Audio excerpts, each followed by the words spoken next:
Hello friends, എല്ലാവർക്കും സുഖമല്ലേ? എനിക്ക് വീഡിയോ എഡിറ്റ് ചെയ്യാനൊന്നും വലിയ പിടുത്തമില്ല.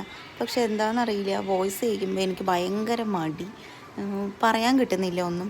ഇടയിൽ നമ്മൾ പാലക്കാട് ആയതുകൊണ്ട് പാലക്കാടൻ ഭാഷ ഇങ്ങനെ കയറി വരിക, എനിക്ക് സംസാരിക്കാനൊന്നും കിട്ടുന്നില്ല. ഇന്ന് എൻ്റെ മോർണിംഗ് റൊട്ടീനാണ്. ഇതൊരു പീരിയഡ്സ് ഡേ ആണ്. അപ്പോൾ എനിക്ക് പീരിയഡ്സ് ഡേ എന്നൊന്നും പറഞ്ഞിട്ട് കാര്യമില്ല.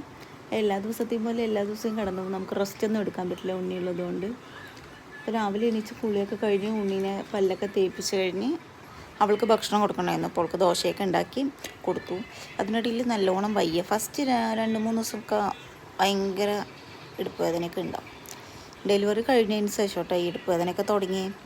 എന്താണെന്നറിയില്ല, പീരിയഡ്സ് ആകുമ്പോൾ എത്ര തന്നെ ആയാലും വയറുവേദന മാറുന്നേ ഇല്ല. അപ്പോൾ അതിൻ്റെ ഇടയിൽ ഹസ്ബൻഡ് വീട്ടിലായതുകൊണ്ട് എന്തായാലും പണി ചെയ്ത് പോകാൻ പറ്റില്ലല്ലോ. വീടൊന്നും നമ്മളിങ്ങനെ നമ്മുടെ വീട് പോലെ വലിച്ചുവാരി ഇട്ടിട്ട് പോകാൻ പറ്റില്ല. അമ്മ വൈകുന്നേരം പണി കഴിഞ്ഞ് വരുമ്പോൾ വീട് വൃത്തിയായിരിക്കണമല്ലോ. അപ്പോൾ വേഗം ഞാൻ വീടെല്ലാം വൃത്തിയാക്കി അടിച്ചെല്ലാം വാരി തുടയ്ക്കാൻ നിൽക്കുക. ഇവിടെ പിന്നെ നിർബന്ധമാണ്, പൈപ്പിൽ നിന്ന് വെള്ളം എടുക്കാൻ പാടില്ല. അമ്മ പറയും പുറത്തെ ആവശ്യങ്ങൾക്കൊക്കെ കിണറ്റിൽ നിന്ന് വെള്ളം എടുക്കണം എന്നാണ് കേട്ടോ. അതുകൊണ്ട് ഞങ്ങൾ പുറത്തെ ആവശ്യങ്ങൾക്കൊക്കെ കിണറ്റിൽ നിന്ന് തന്നെ വെള്ളം എടുക്കാം.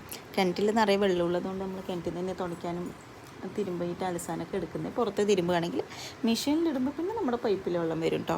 അങ്ങനെ വേഗം പണിയൊക്കെ കഴിഞ്ഞു, അടിച്ചു വാരി തുടച്ച് കഴിഞ്ഞു. ഇപ്പോൾ ഞങ്ങൾ റെഡിയാവാൻ ഞാൻ എൻ്റെ വീട്ടിലേക്ക് പോവാം കേട്ടോ. എൻ്റെ വീട് ഇവിടെ നിന്ന് അടുത്ത് തന്നെയാണ് കേട്ടോ. ഹസ്ബൻഡിൻ്റെ വീട്ടിൽ നിന്ന് ഒരു 1 കിലോമീറ്റർ ഉണ്ടാവും തോന്നുന്നു, അടുത്ത് തന്നെയാണ്. അപ്പോൾ രാവിലെ എന്തായാലും ഹസ്ബൻഡ് പുറത്ത് പോകുന്ന സമയത്ത് എന്നെ വീട്ടിലേക്ക് കൊണ്ടുപോയി എന്നെ ഉണ്ണീനെയും വൈകുന്നേരം ഞങ്ങൾ ഇങ്ങോട്ട് തിരിച്ച് വരിക ചെയ്യുക കേട്ടോ. അപ്പോൾ ഞങ്ങൾ പോവുക. അപ്പോൾ എല്ലാവരും ചാനൽ സപ്പോർട്ട് ചെയ്യണേ. നമ്മൾ പുതിയതായി തുടങ്ങിയതാണ്. അപ്പോൾ എന്തെങ്കിലുമൊക്കെ മിസ്റ്റേക്കൊക്കെ ഉണ്ടാവും, എന്നാലും എല്ലാവരും സബ്സ്ക്രൈബ് ചെയ്യണം, ലൈക്ക് ചെയ്യണം, സപ്പോർട്ട് ചെയ്യണം കേട്ടോ. Okay, by.